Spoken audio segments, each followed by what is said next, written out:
as a Prime Minister were not guaranteed. So long odds of success. So that's one way. How does it sound to you? That actually sounds like a good title. Well, if you don't like it, the other alternative is warm seat. Because people say a Prime Minister's job is in the hot seat. Hot seat, you know, it's a very difficult job to do. Mine was a warm seat. I was a seat warmer. Okay, so I got two titles for him to think about in the second volume. Thank you.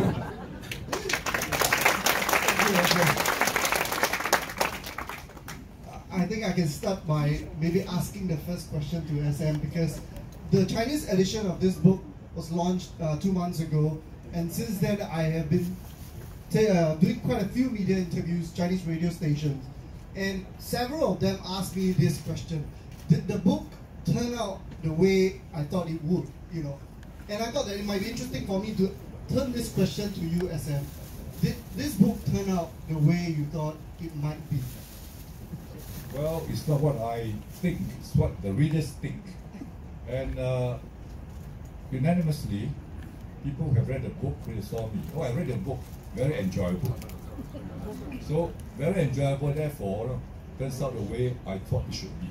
The book must be enjoyed. It's not meant to be a history lessons, which many people would do when they write a memoir. So it turned out well. But that's not a problem. The problem is, second volume, how would it turn out? Yeah, no pressure, no pressure. Yeah. We are working on the second volume right now, and I have been meeting ESM for regular interviews in the Istana. So if everything goes well, we hope to launch the second volume right about this time next year. So we look forward to your support when the book is out again. So perhaps, Wuntek, maybe you would like to kick things off with a question for SM? Sure. First I want to say it is indeed a very enjoyable book to read, and I shared just now. When you read this book, you read it with the perspective of what can I learn from the lessons in this book and apply in the future, my business. And I was actually very touched by the fact that the MediSave, the implementation of MediSave and the need for you to change mindset. Those were difficult times. Those were difficult because we don't have a very educated workforce. People are still struggling with their daily life, and to now tell them that you need to set aside money for their MediSave, which they believe it is the government responsibility. And you were put there to replace Dr. Goh Chok Tong, and you are the next Minister for Health, right? So that is actually not a warm seat, it's actually a hot seat. So when you take over the hot seat, and you know that you implement what Lee Kuan Yew wants you to do, what actually went through your mind that make you do it differently and successfully implement the MediSave scheme? Well, the first thing is whether I myself believed in the proposal that we must save for our own health down the road in our life. And I did. Having been trained as an economist and having worked outside the civil service in National Order Lines for a while, I know that you can't practice the socialist system. Dr. Goh Chok Tong believed that health care was a responsibility of the government. I mean, it's not wrong, because that's how many other countries also run their welfare, like in UK, for example, national health system. So he believed very strongly that health care was the responsibility of the government. Not enough money, just ask for finance ministry for more money. No, it's true. It's not a wrong belief at that point of time. But Mr. Lee was looking forward. Yes, government was responsible, but could we always have enough money? In other words, could we always raise taxes? And I think it's not easy, because next week has to raise GST by 2%. Not so easy. Convince you. So I believe in it. Therefore, I thought, it was a good idea which I could run with a ball. But I got to persuade the people. And I knew you could not just go to Parliament announced that we're going to take so many percentage from your CPF or MediSave, because people will ask the question, but that's your responsibility as the government. So I spent a lot of time persuading people. Like this way, I went out to community centers, MPs organized dialogue sessions, and I talk until they told me, please stop, no need, you are convinced already. Everyone was with me all the time. I suggested, that they could ask me a few questions to warm me up. And then later on, we opened it to the floor. Yeah, it's true. Already, so please ask, right? Yeah. Think first. You let them think. You ask me some questions first. Question, right? So, if you have a chance to change a part of your life again, that's written in a book, which will it be? Well, I would have preferred to go to a Chinese primary school and then switch on to English.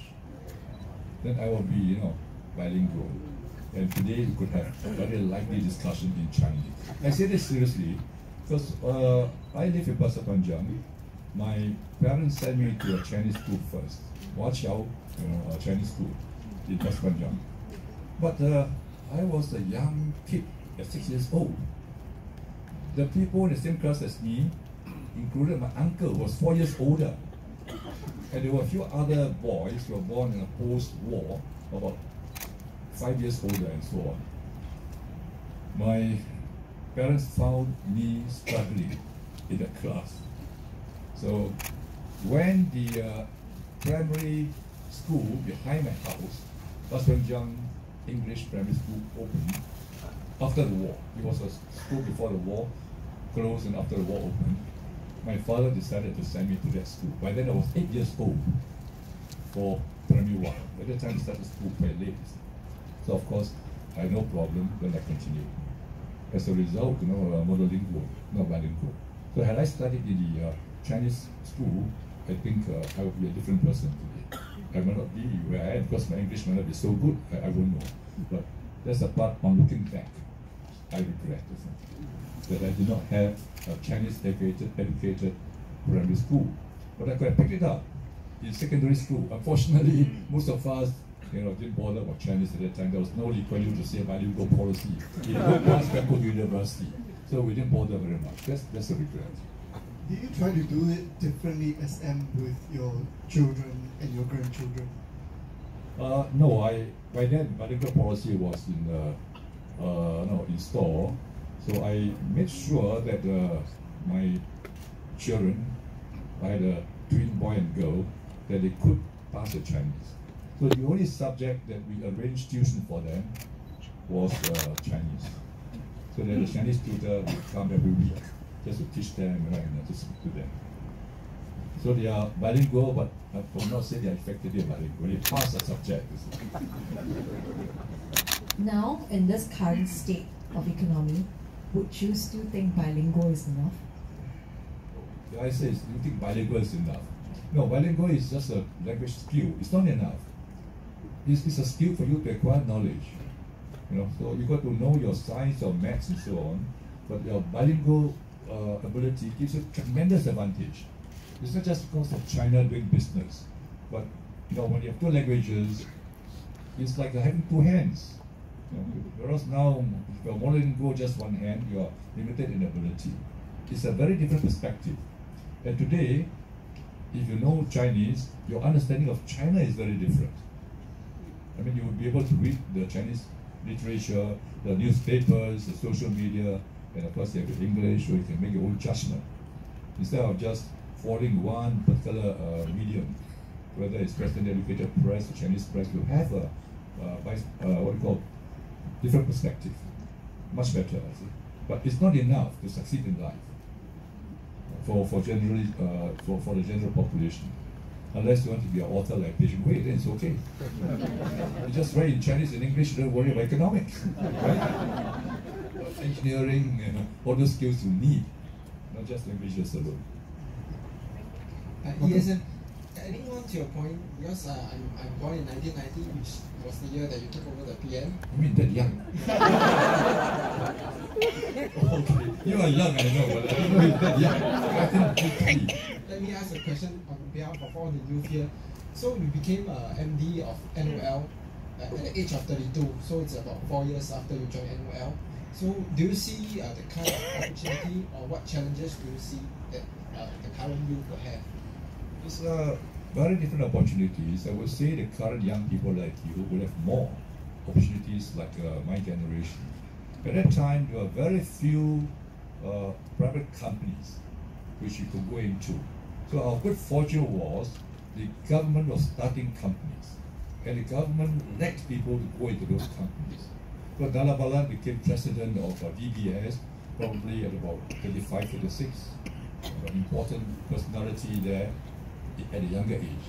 In my case, I joined before I became 33, then I took over as MD because they did not have people. So that was the opportunity.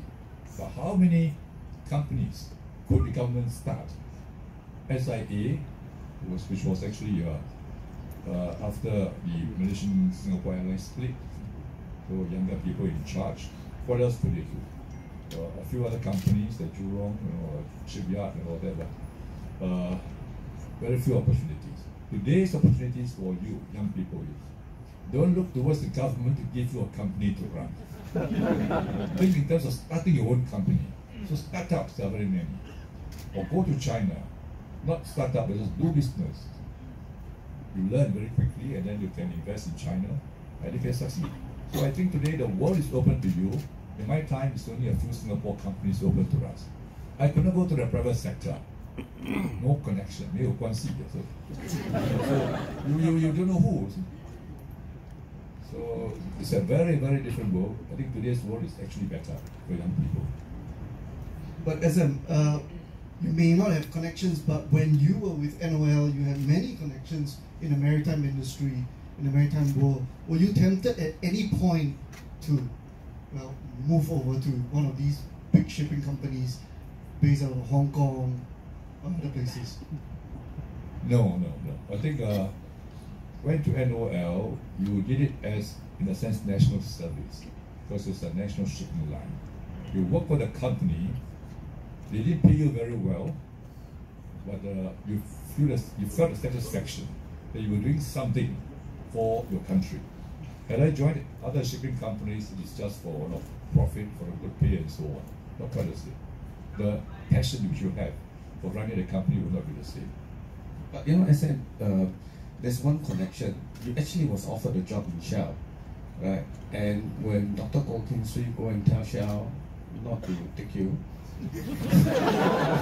you can actually tell Shell, hey, there's a contract, right? I want to come. And the connection could make you a very different person today. Why didn't you? That's an opportunity. Why didn't you seize it? You know, Shell was very good. I was actually on honeymoon, with my wife in Kuala Lumpur. I received a cable, please come back. So I thought they wanted me to report for work immediately. So I came back and I called on them. They told me the story, very sorry. Dr. Goh would not want to release you. So we have a contract. We will honor the contract. He said so. We will honor the contract. So had I decided to stay on, they would honor it. But you know, we are all very practical people. Even the young man like me was quite practical. They honor the contract. How long would they keep me? We don't know, because Dr. Goh will be hounding them. And if they could not keep me after a while, I returned to the civil service. They said Dr. Goh took me back. I think the feeling would not be the same. So I just said, okay, it's all right, I will stay back. But they did not give me, they meaning my old office, they gave me a farewell party. They did not give me a re-welcoming party. So that's life, just adapt. But I think partly is in me. Although money was important for me as a young man who just got married. So $300 increment was a lot of money. It's about 30% more than what I was getting. But it's not in me that I must chase after money. So I went back and I was quite happy with it. But worry in me that money was the main motivation would be very different. That is, no, never mind. Don't worry, just do a good job in Shell. If Shell will not want me, I just move on to some other places. But where? That's the point. Where? No connections. Where do I move to? Yes, and your connection, it's very limited, but to us it's boundless. Okay, that brings to the next question. The book actually showed a very strong sense of love for Singapore, for the country. So I just want to understand a little bit more. As you can see through the book, there are a lot of challenges you met through a political career. Your main source of motivation to hit on all these challenges. If it's not, then what else? You put it in a very nice way for me, love for Singapore. But it's more, I think, you know, I myself would not put it away. I think it's more the understanding that without Singapore, there will be no me, meaning no future for me and my children. And that was drummed into me by Lee Kuan Yew. He told us, not just me, but he told us Tony Chan, Danabalan and so on, as I said in the book. He would tell us, you know, what happened if a lorry runs over me? What would happen to Singapore? I mean, very vivid. So of course I look very skeptical. Lorry running over him not so easy, it's got a backup car and so on. What if the airplane in which I'm in crashes? That's a possibility. So it's not just once or twice. They told us many times. In other words, telling the next generation that life is very fragile. And the country had worked, just left it to him and Goh Chui and the others. What happened if they grew old and retired? So who would run after Singapore? So in that sense, you were, without knowing it, you know, being brainwashed. Brainwashed by him, you see. So we understood, you know, being the people who went to university. At my time, only about 4% went to university. Now 40%. So we understood that a country must be looked after. Just can't leave it to chance, just can't leave it to Lee Kuan Yew and the others. It's got to look after the country. So slowly, it became you. It's my responsibility now. I have to do it. If you put it as love for the country, well, that's the way you look at it. But for me, at that time was that sense of responsibility. That it's your duty. You have to do it. No other way. You have to do it. So you do it. Of course, you must love the country to do it. If you don't love the country, you will not do it.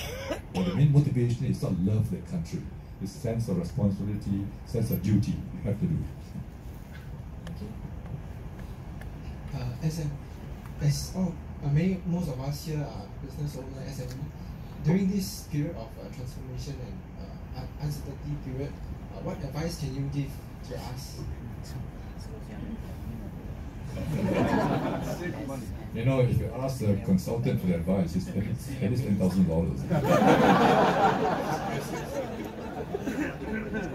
Well, I'll use the usual stuff. It's not consulting in the sense that if you get it to do it, is you got to innovate. You got to know the market. You got to be bold. And you got to look for opportunities. There are many opportunities out there as SMEs, but you got to have a product or service that people want. So that kind of advice I can give you. But what product, what service? You got to think it out. So if I were SME, I won't ask for advice. I just decide what I can do and do it. The moment you go to ask for advice on how to succeed in business, you are not going to be very good. Would you agree? I mean, if you are doing business, I'm not doing business, you ask me for advice, how can that be? Just do it. And there'll be failures. So when you do it, don't put all your homes into the basket. There are many people who would make personal guarantee, put your homes into the basket. There's no guarantee you'll succeed. When you fail, you're totally destroyed. Just borrow money, convince the bankers, and do it. If you lose, it's the banker's money. I'm not joking, because I learned this from YK Pao. YK Pao told me, say when you want to borrow money from the banks, borrow big. You don't borrow $1,000 to screw you. You borrow $1 million, you know, when your business goes down, they'll make sure your business doesn't go down. So in this case, of course, buying ships was borrowing millions of dollars. And he owned maybe 30, 40 ships. And in bad times, when the shipping company threatened to be bankrupt, he laughed. He said the bankers were more worried than me. Because if I went bankrupt, the bank would own the ships, and they do not know how to run ships. So they need me. So the bank will ask you, oh, it's bad time. How much more money do you need to keep your ship afloat? But your SME, you can't do it. So borrow big.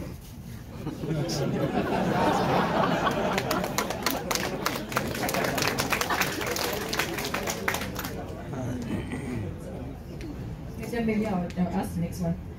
For all the youngsters here, a lot of people are saying that Gen Y and Gen Z are the strawberry generation, 草莓族.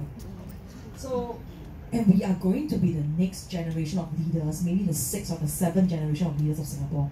Are you worried? Why should I worry? Because you've got to go on the basis that every generation must be different from earlier generations. So for older people like us, who say strawberry generation, they are soft. But are they soft? We do national service, and the feedback which I've got even now from defense ministers, our people are not soft. They understand the importance of defending Singapore, they put in their training seriously, they are not soft. But what I'm worried is not because the next generation will be soft. My worry is for Singapore. Because our next generation has tremendous opportunities outside Singapore. So when there's a crisis in Singapore, when there's a crunch, they have options. In my time, Australia was not so liberal. A white Australia policy was still at the tail end. You could not migrate to Australia easily. The doors were closed. Now, our younger generation, bilingual, not just that, but very good in skills, and Singaporeans very trusted. The passport of Singapore is I think the best in the world, trusted. So when you have a crisis, would they, no, I would say they will run, but would they stay and fight? I mean, we don't know. I think they probably would, but there's that question because they have opportunities outside. Our time, no opportunities. You got to fight. When your back is towards the wall, enemy is coming, you fight. But if there's no wall behind you, enemy is coming, you retreat. To fight another day, which is okay. Sometimes you retreat, that's all. Save your life, we don't know. I'm not saying next generation will be that way. I just say they have opportunities. They have options, they can decide. So, I tell you what, you're the strawberry generation, why don't you tell me?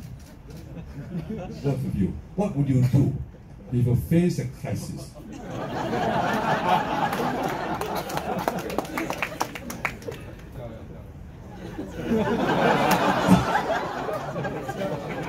I myself, I personally think that, I mean, in our generation, there will be leaders, and then there will be leaders that will bring our people together moving forward. So, I mean, I've gone through NS, and I believe that no matter what challenges, there ought to be people that are tough enough to face it. For me, I grew up under total defense, so I know when there's total defense, and I know what to do. So my storeroom, although it's a lot of things, but I say no, like during crisis time, we'll know how to where to hide. So the next thing is that I'm also a mother. Where to hide?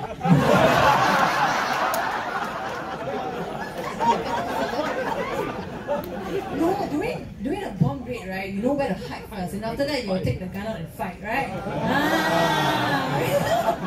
Yeah, but no matter what, my kids will still stay in Singapore. My boys will still take NS in Singapore. That's my take for now. Even though we are all part of the strawberry generation. Therefore, I won't worry. If that is the general attitude, which I think it is, because people know we build a country. We're not going to let this country just go to waste, give it to somebody else. We built it up, we can fight, and we will fight. Therefore, if you put it that way, and you represent your generation, I'm not, therefore, no. I can after this dialogue go back and sleep.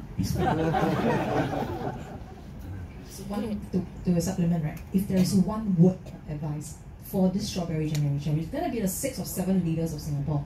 What would it be? One word. Well, I think from the answers you will know what that one word is. Serve.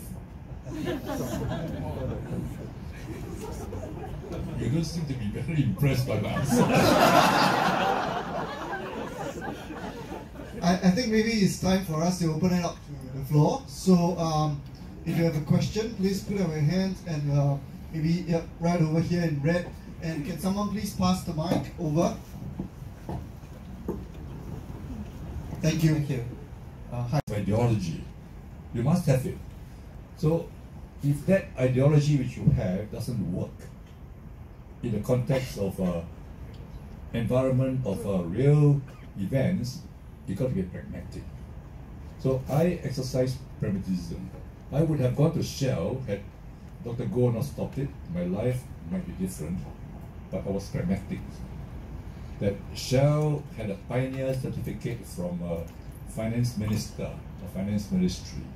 And at that time, the finance minister could put a lot of obstacles in the way of Shell. So Shell said, well, I would honor the contract if you would like to carry on. But the way he put it, you know, you knew that he actually wanted you to leave. And Shell told me, don't worry about Dr. Goh. I would honor the contract. Dr. Goh house you, I would send you to UK to study, to train further, and then can work in UK. There's nothing Dr. Goh can do to you. That will be different. That will be different, isn't it? But he said, no, this is... So that's pragmatism. So being pragmatic, I say, well, stay where I was. Okay? As a national strategy, I mean, pros and cons for Singapore as a nation.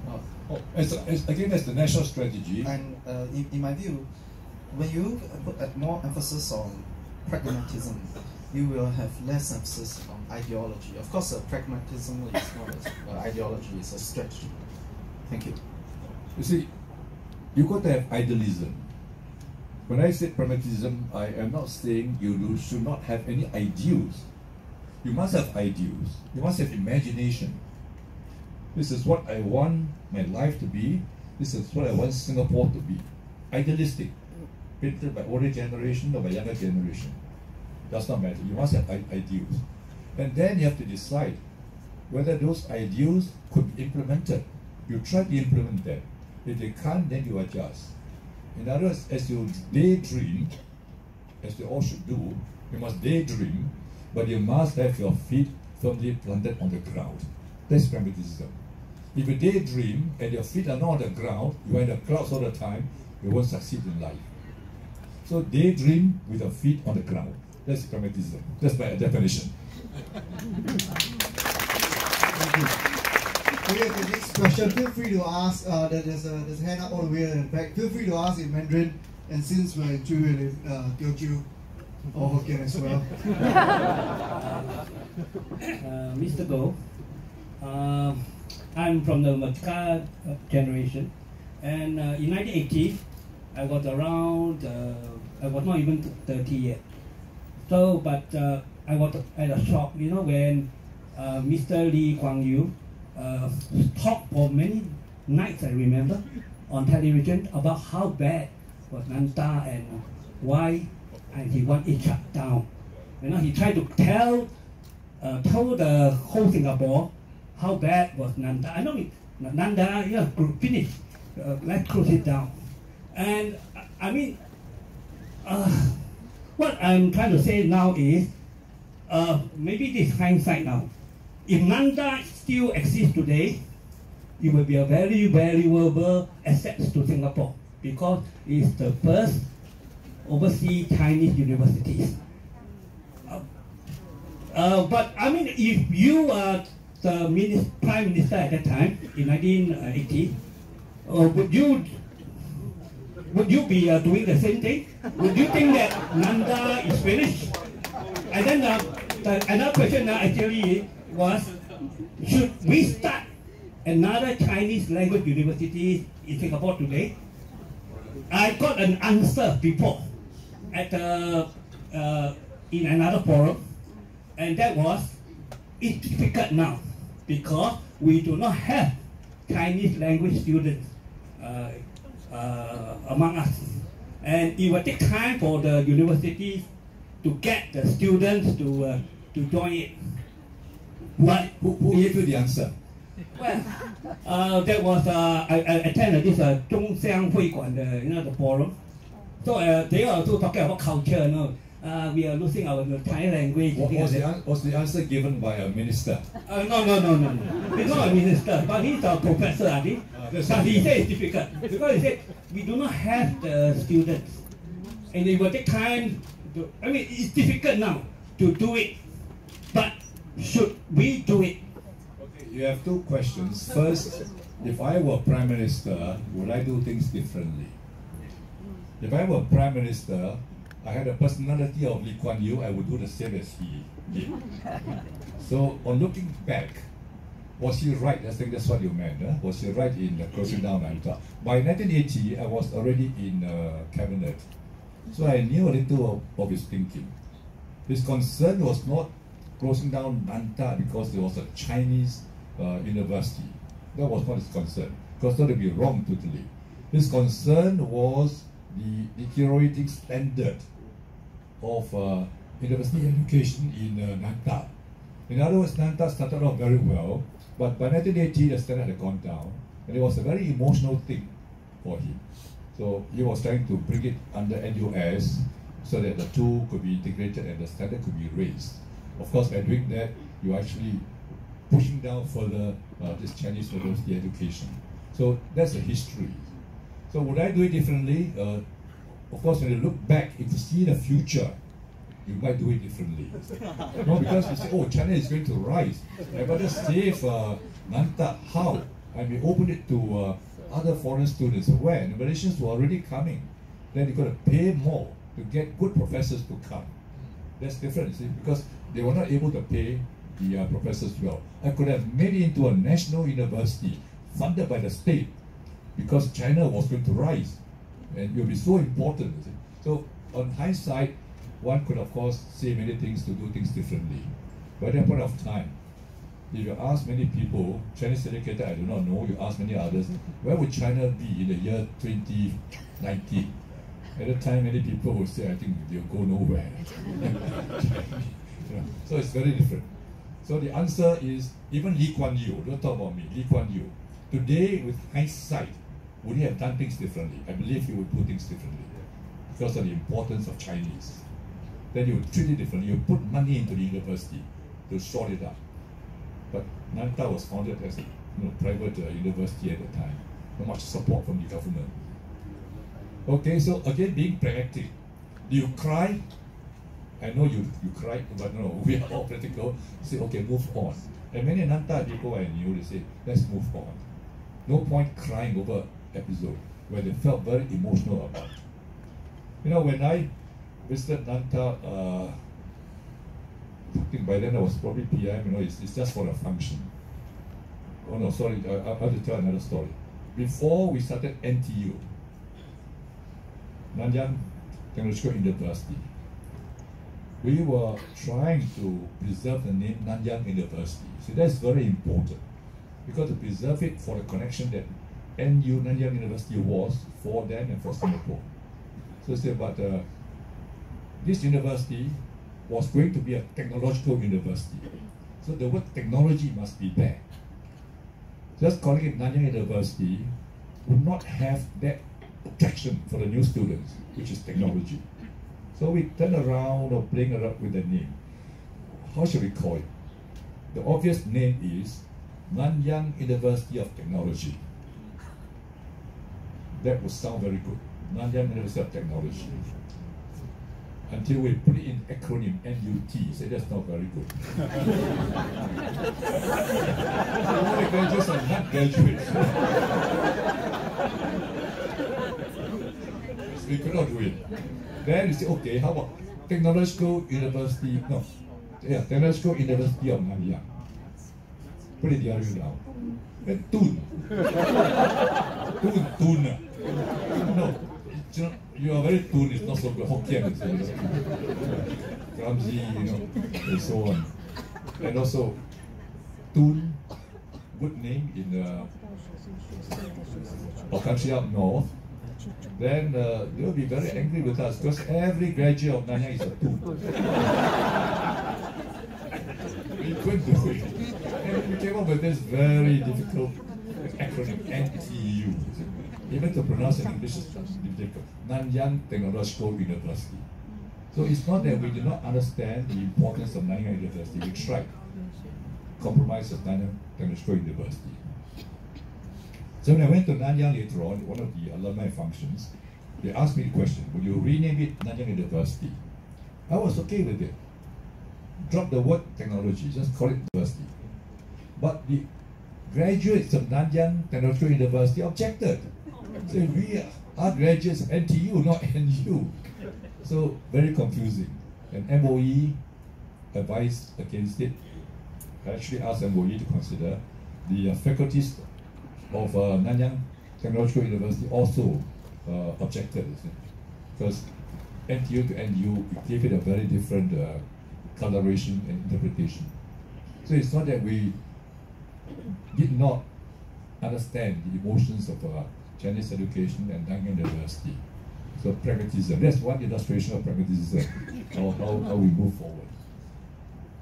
Thank you, sir. Can we have a question here from So far okay, this question is It sounds like the Zhao Bao story for tomorrow. Jiao is more interested in current stories, this old story. 吴志珍，请问呢？现在我们的传统的行业面对许多困境跟挑战，你可以给我们一个指导跟方向，未来的我们应该要准备什么？谢谢。I think it's better for you to interpret for the sake of those here who don't understand Chinese. So it's like facing a lot of challenges in businesses and disruption as well. So looking for what advice you would give for SMEs going forward. No, particularly the traditional business. Those traditional businesses like the retail business, right, or trading business, or textile, very traditional business. Well, I think the advice is you've got to be, able to adjust. If the demand for those things is not there, let's say you run kopitiam. If you find the younger generation prefers to go to Starbucks and pay 4-5 times the cost of it, you have to adjust, and that's the demand. Then how do you meet competition with Starbucks? You probably got to sell things in a way, which younger people would like.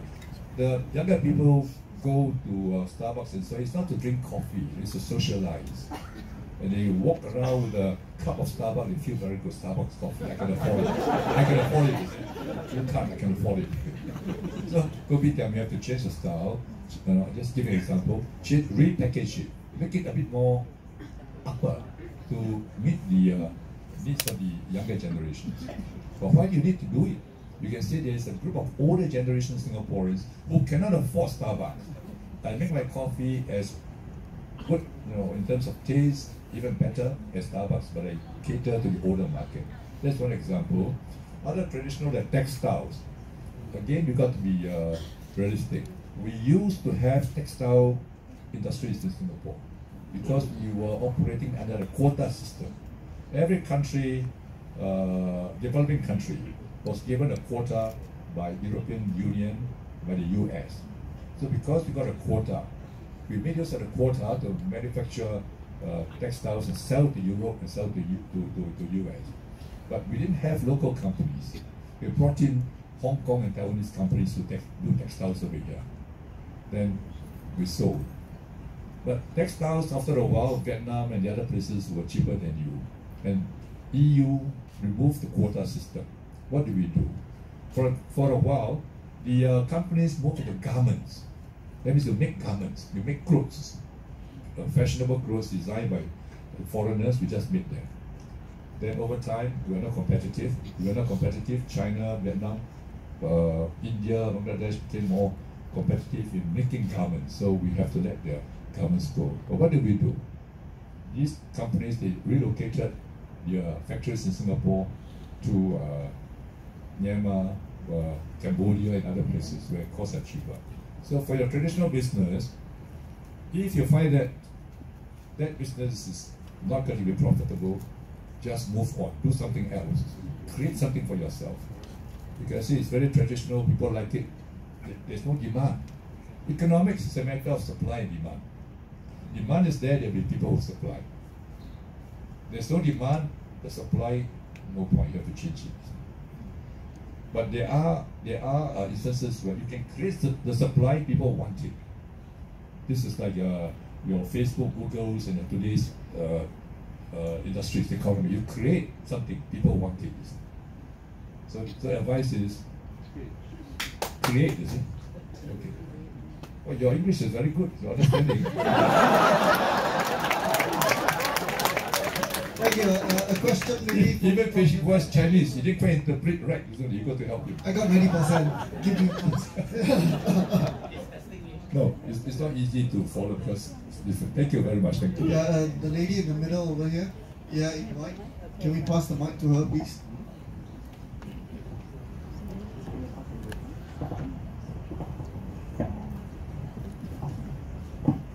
Good afternoon, SM. It's great to see you here in person.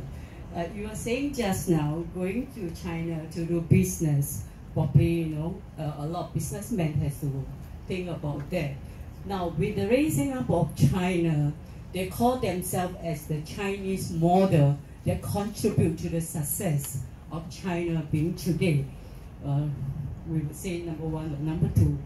And with the chaotic situations as today, what do you think Singapore will face? Yeah, and another question is, what contribute to the success of Singapore? Do we have so-called Singapore style, and will this Singapore style will continue to bring the prosperity to our nation? Thank you.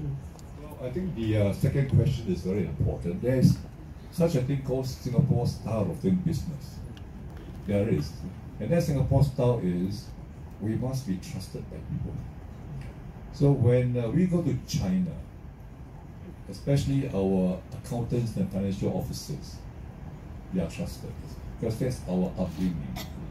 And hotels, foreign hotels, for example, if you have a Singaporean financial officer, they'll be very happy, they trust you. So that style must be continued. Secondly, trust alone is not enough. We must offer something. Service, skills, knowledge, expertise. If you have all those and you have trust, you will succeed.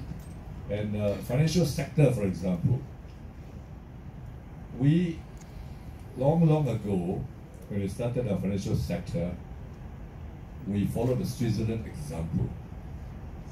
We gathered funds from all over the world and we offered secret accounts.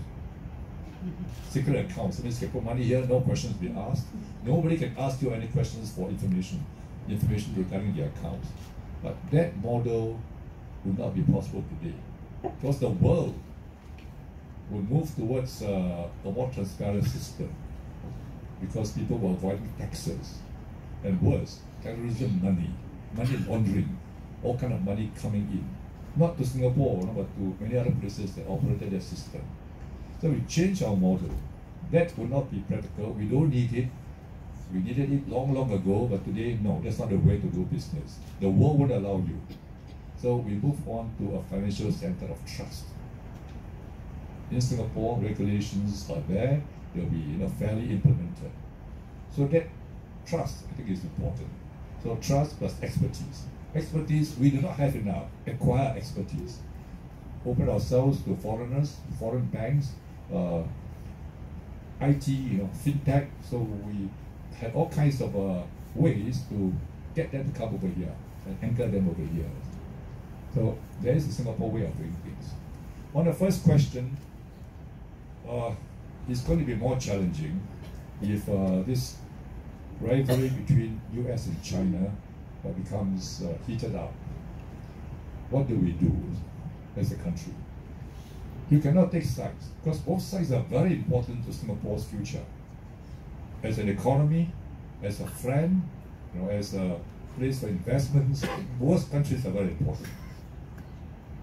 So if you are facing that situation, then you use the Singapore model. We take side on the basis of principles. So what are our principles as Singaporeans, as Singapore? Depends on the issue.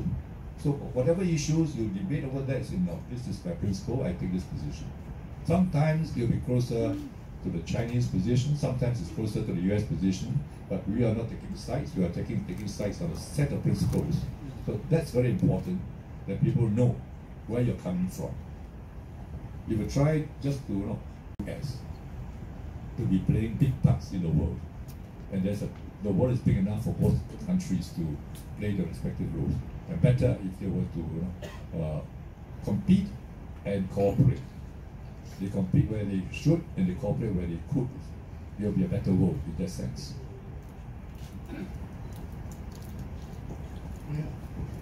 Good afternoon, Sam. Sorry, over here, then the next one over there. Okay, thanks. Recently, I think for last month, especially on June, Hong Kong have a big issue on those young generation and all the students strike on for the government.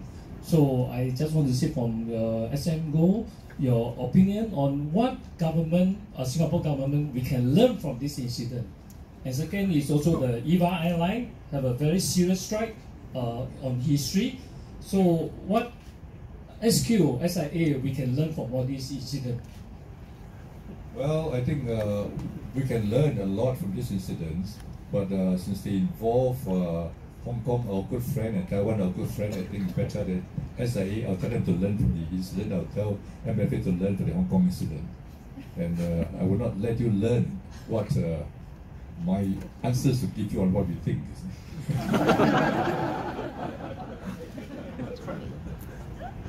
Over there. Yes. SM Goh, thank you very much for honoring us with your presence this afternoon. My name is Sylvie Koh. We heard you loud and clear about the importance of embracing the challenges and innovate in order to navigate better in the future. Just wanted to have your take and your thoughts about all that revolves around blockchain and cryptocurrencies, and the stand that Singapore and the role that Singapore would like to play in this new field. Thank you. This is a field which will be very important in the future. Blockchain, and virtual currency, digital economy, and so on. We've got to understand it. But at this stage, we do not quite know where it will lead us, especially on the banking system. Whether your Alipay, and the other system will become the new currency of the future. What is the meaning of money? So all these questions are being asked now. And what is the future for banking? So it's still too early to say. We should not prevent them from innovating. At the same time, let's not be so bold as to embrace everything, because once your banking system is affected by our allowing, say, a digital bank to suddenly shut down your domestic banks, your traditional banks, and so on, we do not know the consequences.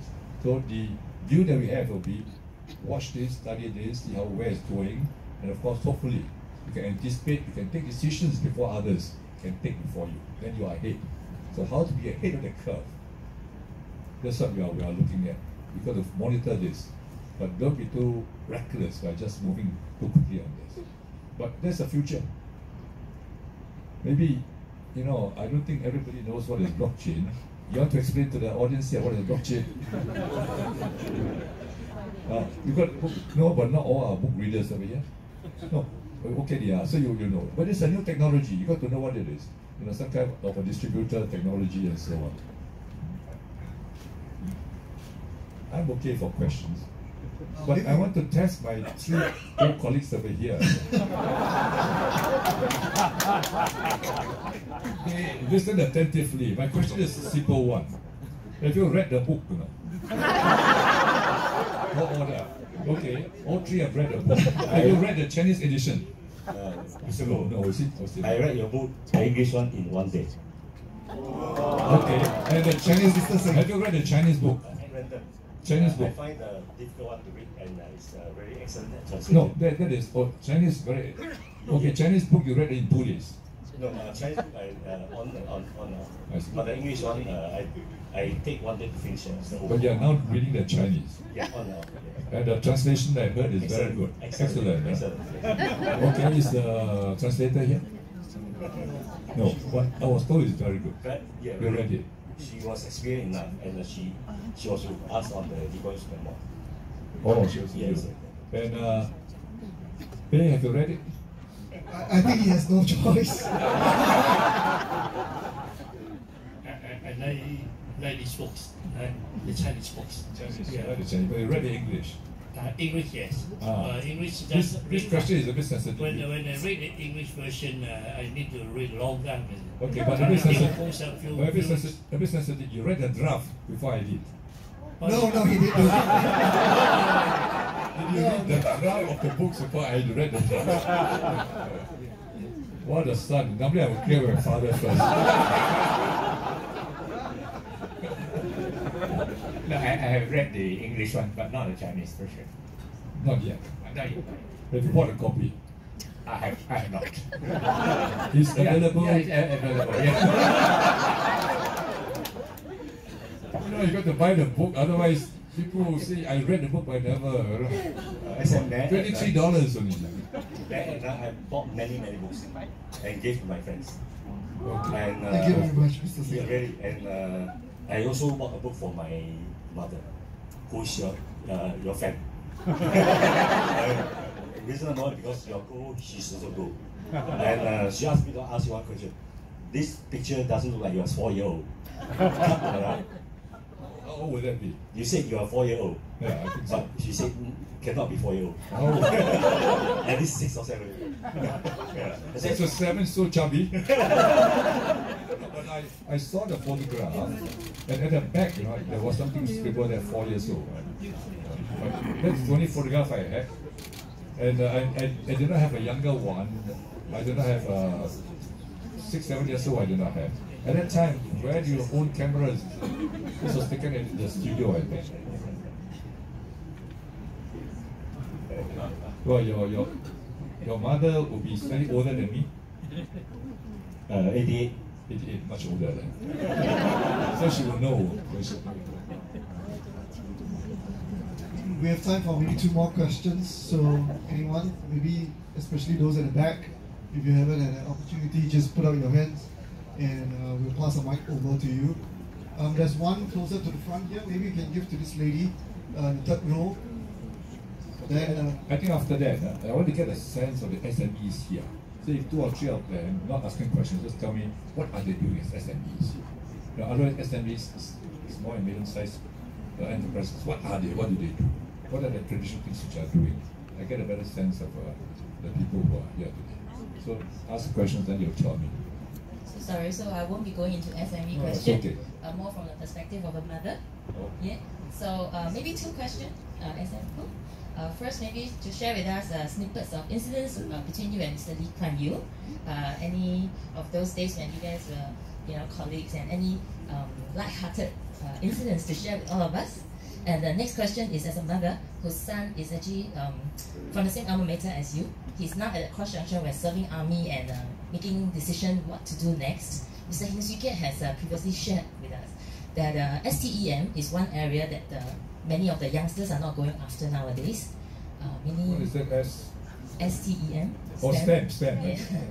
So I mean, I hope to have some advice from you with regards to how we can advise our son, who's now, like I said, preparing to go for his tertiary education. Where's the son? Army. Yeah. Serving.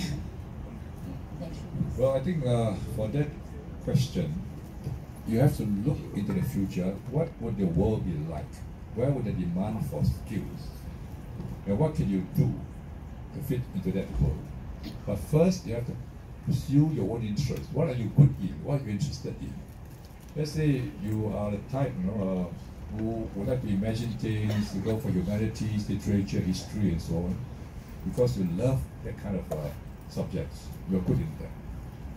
And even though you find the demand will be for your blockchain, your technology, your IT, but it's not what you like, don't go for the second one.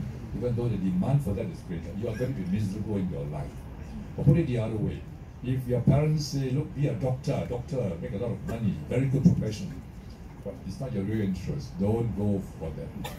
Do what you love to do because it's going to be your whole life. I think that's number one.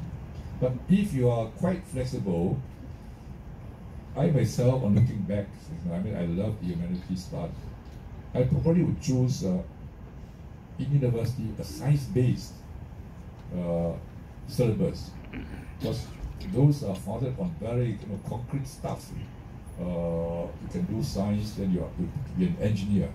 It would not mean that I would end up as an engineer, but that kind of a grounding would be very good for somebody who can, after that, as an engineer, you can go into finance, you can pick up economics, you can pick up other humanities subjects, sociology or whatever, history. But if you miss out on that education, you want to be an engineer after that, it's not possible. You want to learn about technology, very difficult, because you haven't got the basics, what you call the basics. So go for something which will be science-based for the future, and then you can pursue your other interests. But my main point is, do what you are interested in. Otherwise, you'll be very miserable in your life. Even though you're making big money, it's not something which you're interested in. So the first part, that shows you have not read my book yet. So I would say read the book. The book is interesting because it's the first part where there was a lot of interaction between me and Lee Kuan Yew. So they made it interesting. It's like both of us having a dialogue, doing things, but he wanted me to do certain things, I do not want to do certain things. Any funny story for which I can recall offhand between myself and Lee Kuan Yew? Actually, the stories are not funny. I mean, he scolded me many times. Actually, he do that to everybody. But not openly, not publicly. Yeah, he did it to everybody. He did it to everybody. He said, whom he thought could do more things, and he was disappointed, then he will be quite open, very sincere. I said, you thought you could do certain things, but you were not living up to his expectation. Then you hammer you. You special publicly. Not only me, he did it to poor Augustine Tan in Parliament House. I was there. My first term there as an NTU, the way he gave Augustine Tan, very, very tough. So when I got it, I said, yeah, this is Lee Kuan Yew. First time, you would not know where to hide your face. No? When he did to me, I said, no, that's Lee Kuan Yew. I mean, he just felt very disappointed with certain performance, with the performance of certain ministers. He just went for it, but it's not. He did not mean it in a personal way. So that's how we interacted. That's how I could survive, because this is professional. It's not personal. He wanted you to do better. It's like Kung Fu master. The Kung Fu master will hammer you if you don't practice hard. Blue, black, and so on, but it's for your own good.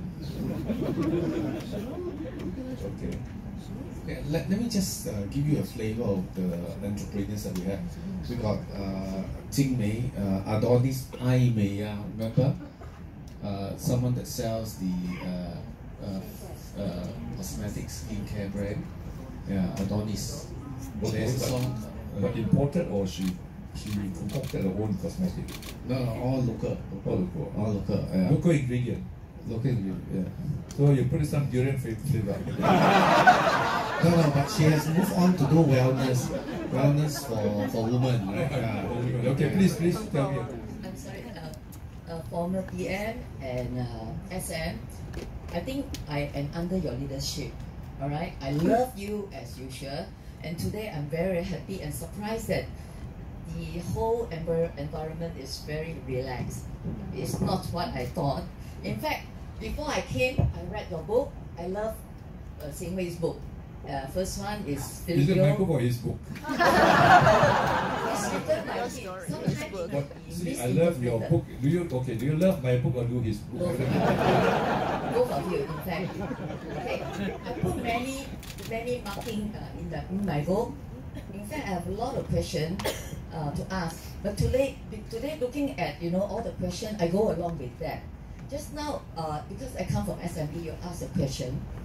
You mentioned that, you see, for Singapore to survive, of course, we're talking about integrity, trust, and all that. These are all the software, all right? Talking about hardware, I think we have done anything that is possible. For instance, if you want to carry on Singapore style, you mentioned also hire people of competence. Of course, maybe it's MMC. What about people like us? We are constrained, we are restricted by all the, monetary kind of, the kind of problem. What would you suggest for us to move on? What kind of skill do you think Singaporeans should have to carry on? I like one part about scolding. You mentioned about your mentor scolding you a lot, because my son is here. I want him to know sometimes scolding people take a lot of effort, but I'm sure your mentor, LKY has, our SMN has helped you a lot. I believe you want to share with us more. First of all, there are two questions. I'm a bit greedy. How do you encounter the kind of scolding process? Especially in front of public. The second thing is, how should SME acquire? What kind of skill that we can continue to be ahead of? In the economic world. Thank you. Well, when you get scolded by your martial arts mentor, Kung Fu master, just accept it. Don't talk back. Because the Kung Fu master knows more Kung Fu than you. And don't walk out, because you will not be able to benefit from the teachings of the Kung Fu master. You could have just walked out. So okay, you walked out. You will never be a Kung Fu master. So in this case, I knew what the job was. You got this, but it's not personal. You say, okay, why did you do it? What can I learn from this? Then you learn this. I could have walked out. If you think I'm not good enough, so what? I never wanted to be a prime minister anyway. Yes, your son. Carry on. Then you will never be the prime minister, which is okay, but people will look down on you. You were selected by your friends to be your leader, and just one scolding, you let us all down. You let Singapore down, you can't do it.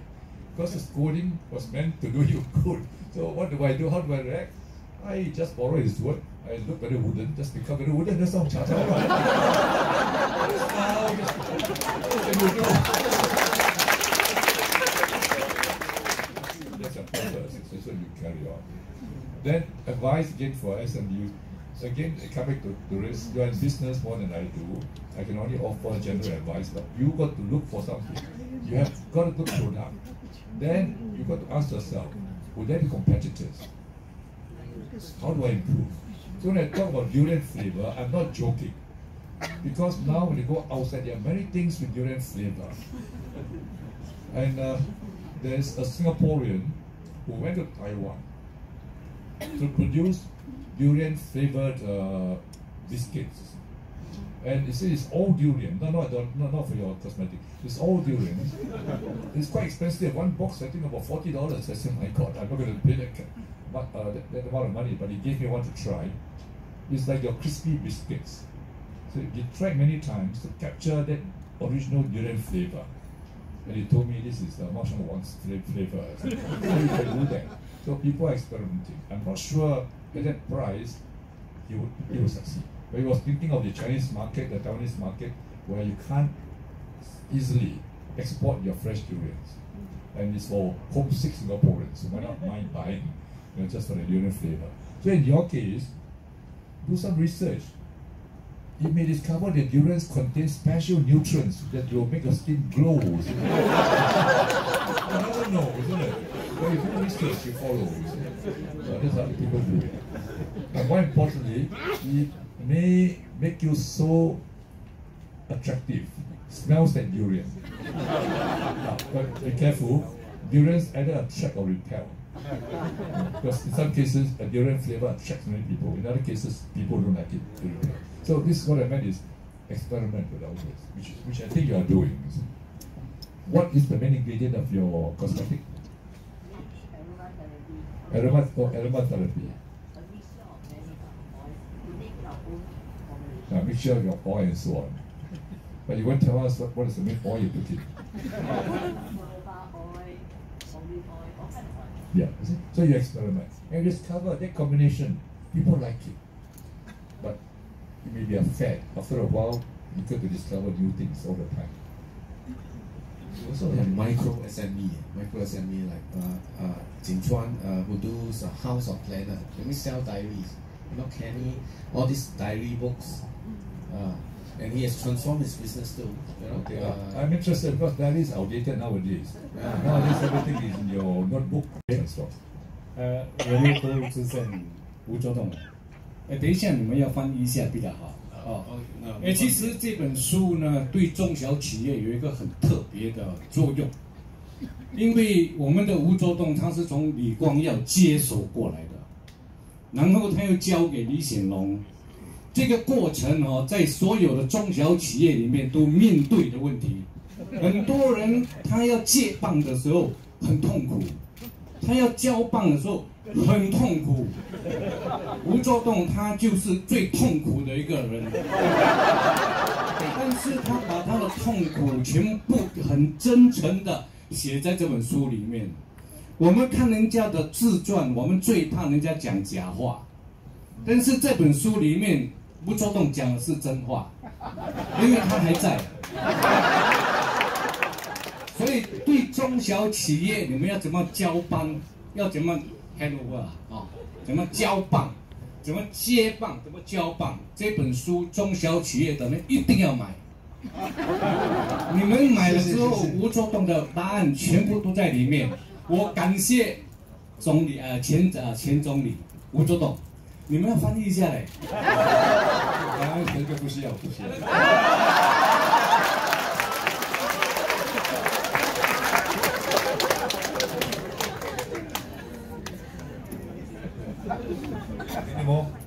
Any more question? Yeah, Jason. Jason, country. Good afternoon, SM Goh. I have a question here about parenting. I remember when you was Prime Minister, you ever quote, child education must be taught 20 years before the child was born. You quoted that. I don't think so. How can I say child education must be taught 20 years before the child is born? Because the parent will learn from the very young age. When they was a child, they start learning parenting.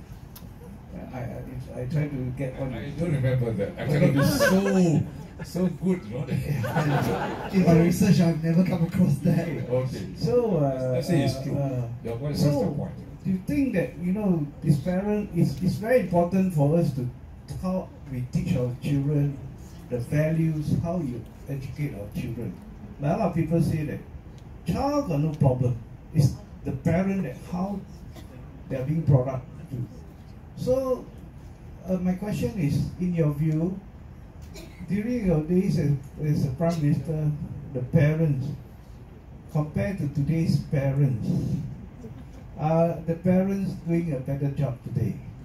If not, what would you advise? Thank you. To be frank, I have no basis to make a comparison. It's a very important question, whether today's parents are doing a better job than yesterday's parents. But I haven't seen surveys, I haven't read any of this. So it's very dangerous to give an opinion on something where you haven't seen any statistics or any surveys. But I would say it's different in a way. Today's parents have fewer children to look after. And they could, theoretically speaking, be spending more time with the children. In our days, the parents had no time because they have so many children. And it is actually the siblings, the brothers, sisters, to look after one another. The baby pass on and so on and so on. The elders to pass on the clothes to the second to the third. And the main thing is the elder one would take on the responsibility of parenting. parenting in the sense that you would also teach them values. So the elders would have got it from the parents. Today, it's different because children are brought up by the maids. It's a very serious question. We are also busy. We just pass on to the maids, and when we feel guilty, we just buy them toys, gifts, and so on. They say brag them, but we feel guilty, so we travel a lot. Both parents travel quite a lot. So when they come back from work, you always buy something for them. Not quite the same. So, but I'm not making comments. I think it's different style, and I would say parents know how to compensate for the lack of time with their own children. But if I look at those born in the 1990s, still okay. I mean, they're all right. See, so they are young parents. He's going to get married in September. But according to Jason Tang, you must have learned parenting 20 years ago. Not wrong. What it meant is, when he was young, the way the parents brought him up actually shaped your thinking as parents. So in that sense, it learned 20 years ago. As a child, you grasp, oh, that's how my parents brought me up. That's how they did things. That is in you. The values are in you. So when you become parents, it's not your own values. It's actually your parents' in value which you are putting across to the other side. So in that sense, I think I probably said all those things. Makes a lot of sense, doesn't it? Okay, I think we have come to the end of today's dialogue. So we have one more question. Can we take another question? Yes, Ed? I'm all right. One last one. Thank you, Sure. yes, Ed. 这个最后一个问题，请问吴作栋执政，关于这个，因为最近这个Bitcoin 的这个东西非常，就是虚拟这个货币的问题相当重要。那么政府又批准了要投标5间这个非银行营业者呢来经营这个东西了。我是想到说，因为这个是新的东西，不懂会不会我们人民对这个问题的了解不懂会不会够深？因为现在很多市面上都很多这种 Bitcoin 什么，我们新加坡本身就有一个 Bitcoin 在出现了，还有最近又有这个报界又在宣传这个什么Mr. Sun 他怎么在这个 Bitcoin 这个里面赚了很多钱从他赚了2000多倍的这个他买的那个东西呢，那个 coin 增长的非常厉害，所以我是怕说，在这样的情况底下，我们新加坡人哇好惨了，那么也去买这个 Bitcoin 了，所以我会不会导致以后再出现这个好像那个雷曼兄弟这种情形发生了？所以我是想说，政府在这方面会做些什么的教育人民或者。因为政府也是讲说这个是 uncontrollable、unmanageable， 现在没有条例管制我想请问，现在到底有没有银行法律的或者什么公司法律的一些东西来管制这个？新这个政府就要投标这个给5间这个非银行的公司来经营这个 Bitcoin 之类虚拟银行这个平台。Thank you. So the question is related to the one asked earlier about blockchain and the technology. Because Bitcoins, again, is something which MAS, Finance Ministry, will have to decide. Do we totally disallow, or do we say we allow 5 of them to start and monitor very carefully to understand where this will be leading us? It's not in Singapore alone. Other countries may start. If you don't start earlier, and you find that this Bitcoin is going to be, cryptocurrency is going to be the currency of the future. So Google is going to start something big, and they succeed, we are behind time. So we allow 5, and I think they're monitoring it very closely. At the moment, you cannot have regulations because we don't know how to regulate. But if you allow them to start, and they are working together with the MAS, say, okay, what regulations do we require? So these are all new fields where we've got to watch carefully. So should we, on our own, jump in and buy Bitcoins?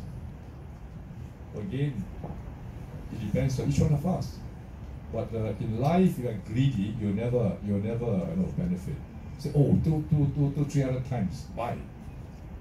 You may be lucky, you go in now, you make a lot of money, but you may not be so lucky. So each one has got to make its own judgment. But I find that in life, don't be too greedy. If you're too greedy, you may make money, but one day you're bound to suffer. Don't be too greedy, just be cautious, you see. Then you take your own risks. That's what a bit count. Okay, so thank you very much. I think it's been a great afternoon. So yes, please thank SM for spending this Saturday afternoon with us. SM is going to take his leave, and he will not be signing autographs today. But if you don't mind, I will sign the autograph. I'm going to stick around. So, but again, can we please thank SM for spending this Saturday afternoon with us? Thank you very much.